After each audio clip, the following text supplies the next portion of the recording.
¿Se imaginan vivir una vida donde no puedan hablar de amor, de tristeza?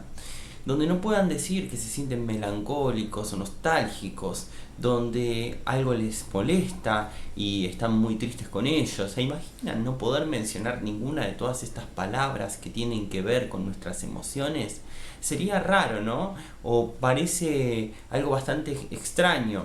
Bueno, hay un fenómeno que se conoce como alecitimia en psicología y psiquiatría, y el mismo, si bien no es considerado en sí mismo un trastorno mental, es considerado un fenómeno sumamente importante en el ámbito debido al valor heurístico que este tiene, es decir, tiene un valor muy importante porque aparece en muchos de los trastornos mentales, aunque no necesariamente tener alecitimia o puntuar muy alto en una escala de alecitimia da cuenta de que tengamos un trastorno mental.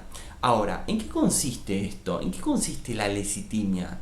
La lecitimia surge en el ámbito de los trastornos psicosomáticos por un psiquiatra llamado Peter Sifneo.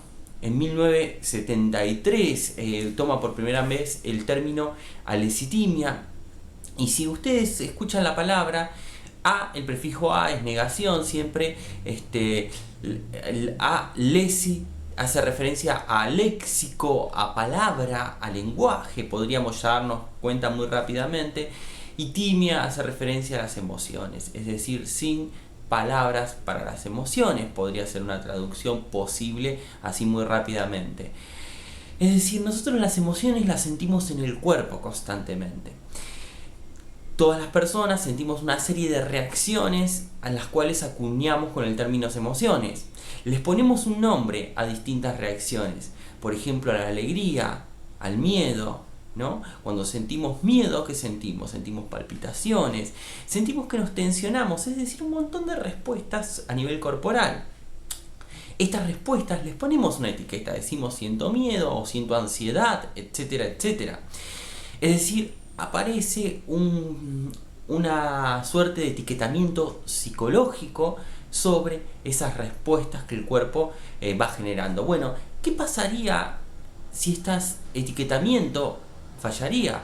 Si nosotros, por alguna razón, se nos dificultara mirar hacia adentro, ¿qué es lo que estamos sintiendo? Y poder ponerle una etiqueta a eso que estamos sintiendo internamente. Por extraño que parezca, existe dos factores posibles por los cuales la persona puede fallar en esto. El primero es por razones neurológicas, ¿sí? Es decir, por algún tipo de deficiencia a nivel cerebral, alguna anomalía a nivel cerebral, anatómico, a nivel neurobiológico, que fallemos nos hace que fallemos a la hora de etiquetar lo que nos ocurre, a la hora de percibir nuestra experiencia interna y poder etiquetarla, pudiendo decir qué es lo que estamos sintiendo. Esto se debe exclusivamente a un problema neurobiológico y neuroanatómico. Generalmente aparece ya desde los inicios de la infancia y acompaña a la persona el resto de su vida.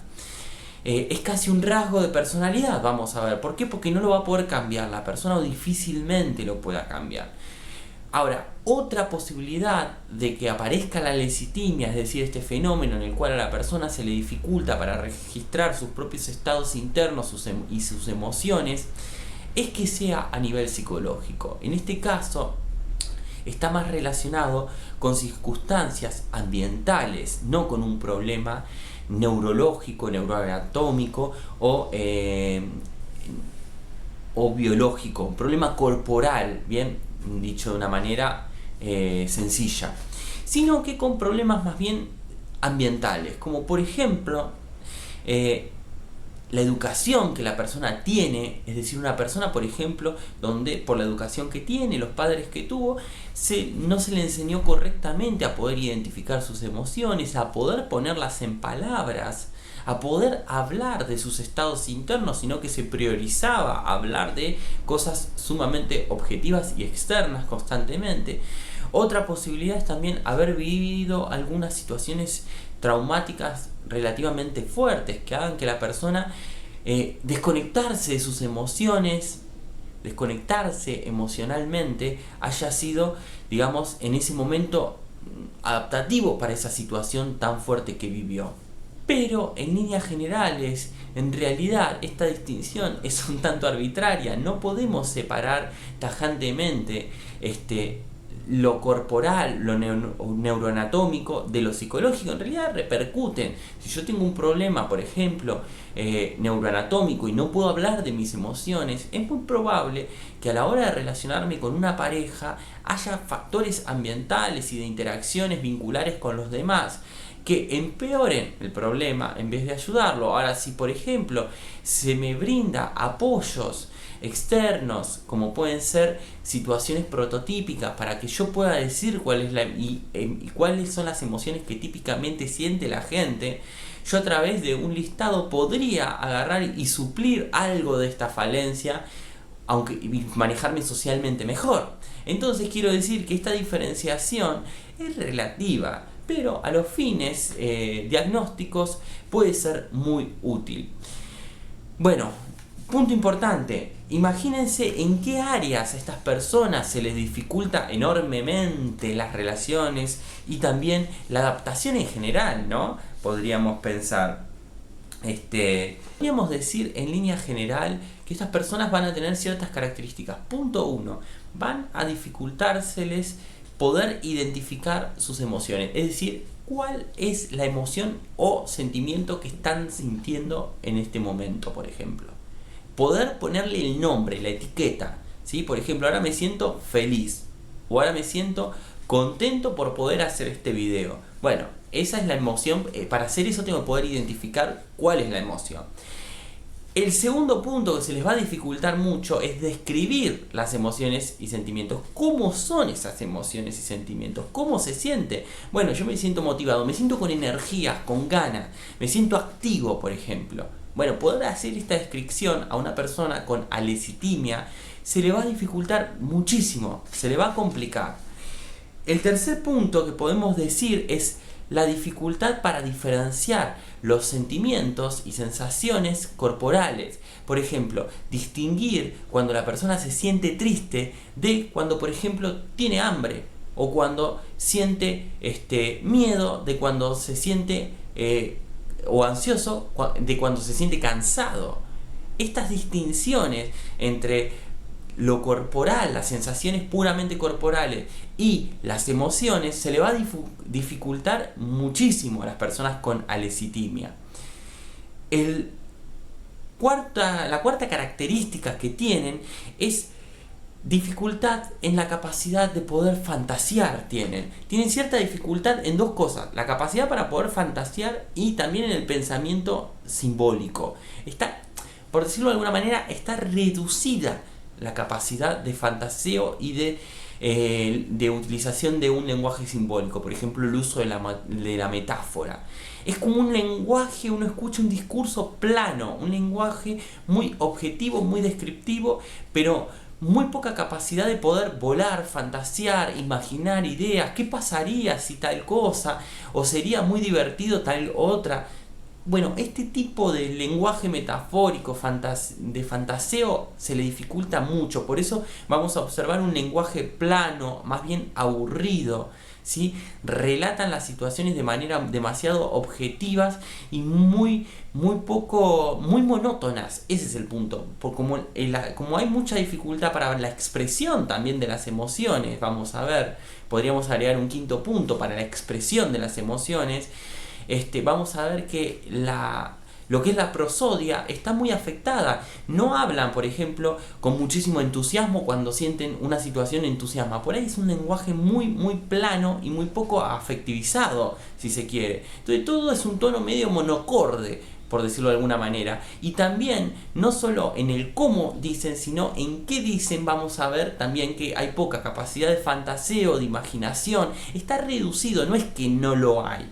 Otro punto importante es que estas personas en general que tienen alecitimia es que generalmente están volcadas hacia afuera, describen mucho los hechos y poco lo que a ellos les pasa con los hechos, ¿sí? Te pueden describir, mirá, hablamos con un amigo y la situación se resolvió de esta forma, o charlamos esto, estuvimos en la semana haciendo esto, esto y esto, pero cuenta muy poco sobre lo que le pasó con esa situación, cómo se sintió, cómo le cayó el comentario del amigo, etcétera. Esto no lo van a contar. Por eso es que el lenguaje tiende a ser también el discurso monótono y como muy reiterativo. Pero también es importante destacar que están más volcados hacia el afuera. El enfoque cognitivo de pensamiento es un pensamiento volcado hacia los sucesos que ocurren en el exterior, no tanto los del interior.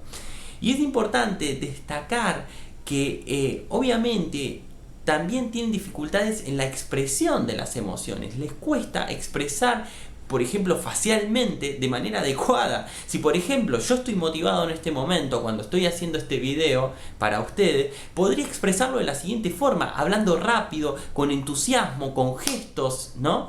Todo esto da cuenta de que yo estoy motivado, porque ustedes no pueden ver mi emoción, pero sí la puedo transmitir. Y la puedo transmitir también con el discurso y mi manera en la cual estoy hablando. Ahora, si yo estuviese deprimido y triste, estaría hablando quizás así, con los hombros encogidos, ¿no? Todo mi lenguaje corporal daría de la expresión. Bueno, todo esto no ocurre. Por eso es monocorde el discurso de la persona que tiene alecitimia. Ahora, es importante destacar que este fenómeno, con muchísimo valor heurístico en la clínica, con muchísima importancia, este constructo es en realidad, es un constructo, no es que aparece o no aparece, sino que en realidad hay graduaciones. Hay personas que tienen mayor nivel de alecitimia, es decir, más dificultad en poder registrar, identificar, expresar las emociones, tienen mayor dificultad de separar las emociones de por ahí de sensaciones corporales, ¿no? Hay niveles, podríamos armar niveles jerárquicos, es decir, no es todo o nada, se tiene alecitimia o no se tiene alecitimia, sino que hay mayor nivel de alecitimia o menor nivel de alecitimia. Podríamos decir que incluso todos en algún punto tenemos puntos con mayor dificultad. Si por ejemplo yo les dijese a ustedes separar la alegría del miedo, es muy sencillo. Ahora si yo les digo cuando se sienten nostálgicos, de cuando están tristes o cuando están deprimidos o cuando están angustiados, ya es más difícil separar esos matices. Ya empezamos a encontrar que a la hora de etiquetar las emociones hay personas que tienen un lenguaje emocional muchísimo más rico, un registro de emociones muchísimo más rico. Pueden separar emociones de manera muchísimo más sutil. Hay personas que están muchísimo más entrenadas en esto. Por ejemplo, los músicos, los poetas suelen estar más entrenados obviamente por su oficio. Muchos también psicoterapeutas, es decir, tienen un registro emocional muchísimo más amplio y muchísimo más entrenado. Por suerte esto se puede entrenar y se puede desarrollar. Hay muchísimas cosas que pueden ayudar, desde el teatro, por ejemplo, para la expresión de las emociones, por ejemplo, poder asociar situaciones concretas a emociones que típicamente las personas tienen ante esas situaciones. Es decir, hay un montón de cosas que pueden ayudar a esto, a poder mejorar los niveles de alecitimia. Ustedes me podrían decir, bueno, pero ¿cómo sabemos los niveles de alecitimia o cómo podríamos conocerlos? Existe una escala que se llama TAS, si a alguno le interesa, TAS 20, que es una escala de alecitimia de Toronto. Es una escala que permite medir los niveles de alecitimia. Esta la utilizan generalmente los profesionales en el área clínica, psicólogos, psiquiatras, etc. Y suele permitir tener es un instrumento que permite conocer muy rápidamente y de forma muy sencilla cómo la persona identifica, registra sus emociones en general y puede expresar cómo está respecto de este constructo teórico. Así que bueno, es un tema que no habíamos tratado en este canal, es un tema sumamente común en el ámbito de la psicología clínica y también de las personas en general. Hay personas que no se enteran en su vida que tienen esta característica y que pueden mejorar muchísimo. Y como no se enteran que tienen esta característica, obviamente sus relaciones interpersonales, porque imagínense una persona con alecitimia a la hora de tratar con niños o tener una pareja, cuando se le dificulta muchísimo saber sus propios estados internos, o cuando tienen una pareja que las maltrata y no pueden reconocer que están sintiendo angustia, miedo o bronca o ira con esa persona. Si vos no podés reconocer eso, muy difícilmente puedas ejecutar una conducta de forma adaptada, una conducta que te permita resolver el problema. Entonces ya ven las dificultades que le ocasiona. Bueno, hay personas que arrastran a lo largo de toda su vida esta característica y nunca se terminan de dar cuenta, y a la vez tampoco nunca consultan y pueden mejorarla.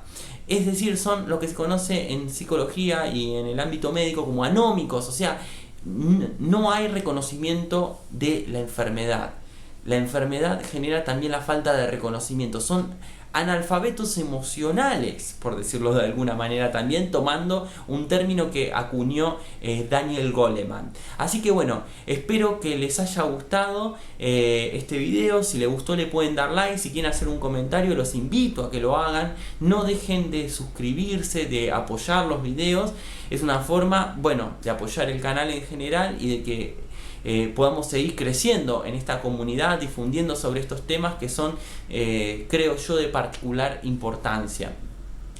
Les voy a dejar algunos enlaces, algunos estudios, algunas escalas sobre este tema para aquellos que les interese, y nos vemos en un próximo video. Un saludo de todo corazón. Gracias.